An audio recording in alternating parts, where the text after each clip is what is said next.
About 2 inches thick of paper. Wind energy. Also, very happy to announce that the bike path that you see is underway and under construction. We've been told that it should be 98% complete by the second week of October. Wow. So we hope that that stays on track. I'm a little nervous because of the recent rain. We don't see anything. Yeah, we got over 3.5 inches today. Yeah, by reality. Yeah. We may have to put a ferry out there. As long as it's a mode of getting from point A to point B safely, that's fine with me. And with that, I just wanted to say this week I've been on jury duty, so I haven't been here at the Village Hall as much as I would like. But I thought I would share with everyone. I was rather impressed with the facilities in the jury assembly room at Lake County. They do a very nice job, so if you get called, I hope I don't have to stress that it's your civic duty to serve and you should be honored to serve. But that they really do a nice job. There are workstations where you can bring a laptop, you can plug it in, you can bring DVD, CD players. They have quite a library of books and magazines. It is a lunchroom. I mean, they do at least try to make it as pleasant as possible for you. So really nobody has anything to complain about if they have to go there and serve. So I just want to throw that out there. With that, I'll move on and ask if there's any standing committee announcements. Any takers? Yes. I already covered the part about the Get your mic in your face. It doesn't like me.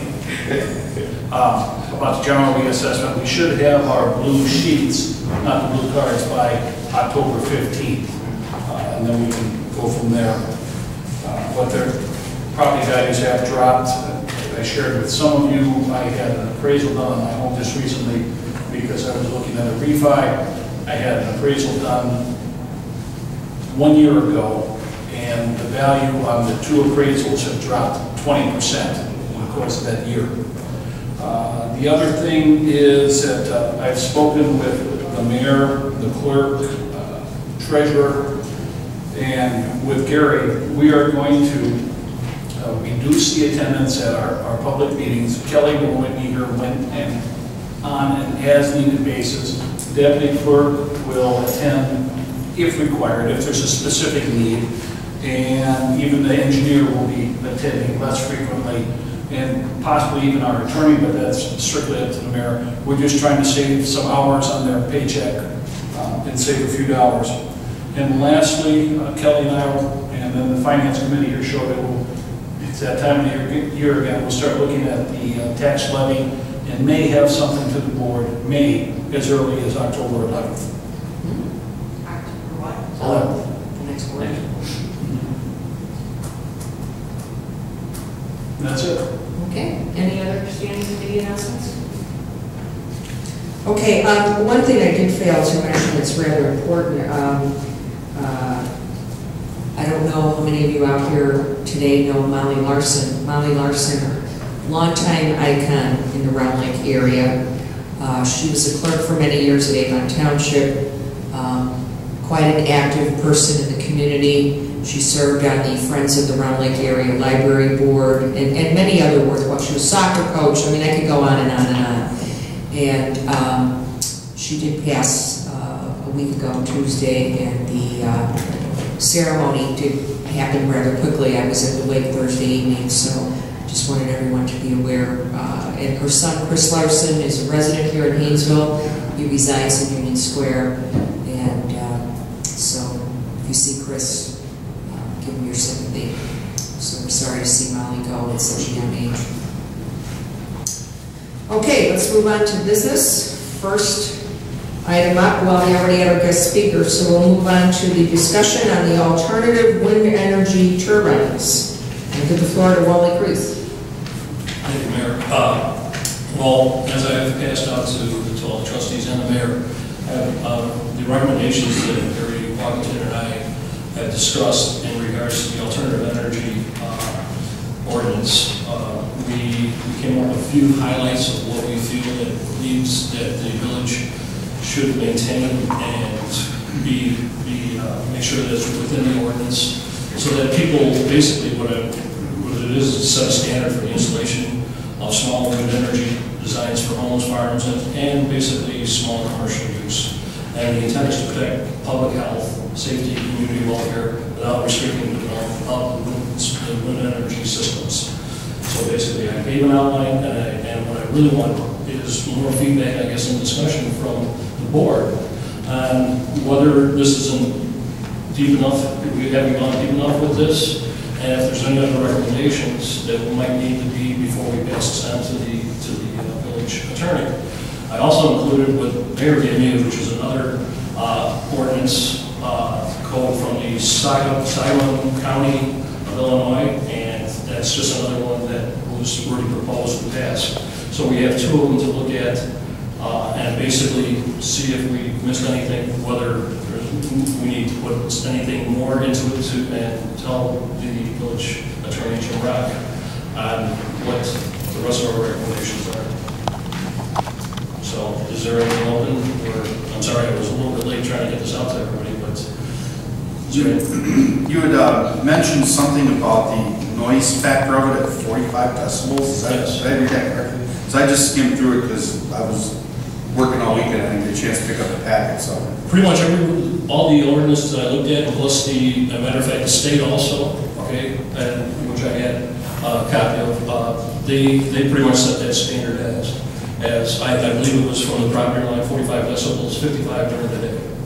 okay, now is that contingent upon the size of the unit, or I mean? No, that's Okay, because I know some of the smaller round circular wind turbines that spin around like that seem to be a little bit more noisier than the bladed ones that are more of a horizontal horizontal. the tower versus the building mount. That's Right, exactly. The BWS or the Right, exactly. So that's why I was wondering, because some of those can get a little noisy, and that's why it's set at that level, because of the fact that we do not want to be a non-participant in that properties should not be affected by that rule. okay. Is there any other comments or thoughts, or do people feel they need a little time to think about this and report back to Wally? Well, that's what I would really like, is basically pretty much everybody look it over, look at the other ordinance that we have, and then we'll sit down and have a further discussion on what we might need to do, and then so that we can present it to Jim Mack. Okay. Do you want to put this then on the October 11th agenda? That would be great. Okay, let's do that. I would recommend that any comments you have between now and then, you get to Wally right away. I'll give them to Wally if I have any more, because Yeah. I'd be out of town on business that evening. Okay, yeah, that's right. Okay, message, yeah. Yeah, please send him an email if there's any questions or concerns. And if anybody would like any more information on this, Yeah. I've got plenty here, and you guys can read. Jerry. Everybody should have a copy of the Gurney. The Gurney, Yes. right, Yes. Gurney has Gurney from us. Yeah. So Right. basically, that's what we took all this information from.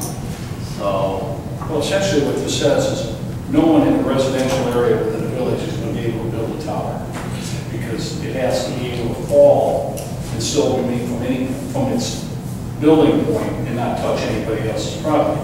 So the only thing that'll go up in a residential area would be a roof mounted, and even that has a height limit. And the payback on it, it's an expensive proposition to put up, and it'd be a very, very long ROI period to pay it back. There's another thing that some villages or municipalities are doing, they're looking into basically making a wind farm somewhere where they have designated property to make a wind farm and then sell it back to their residents. So that has been discussed, I guess, in a few counties, and which is an alternative. But it depends on what We don't have decide. much to work with here. Well, right. But the thing is, I don't know that we want to give up. no, this is true. We don't have a lot to work with. If something becomes available, okay, and we want to look into it, and it might be where it's not just our village, but we go in with the other surrounding Hey, how about that? villages Villages to guess. The noise level at Gary's house is a lot. In the shooting competitions I participate in, one of the targets is a spinning target. And if you hit the ends of it, well, it spins faster, but you get points.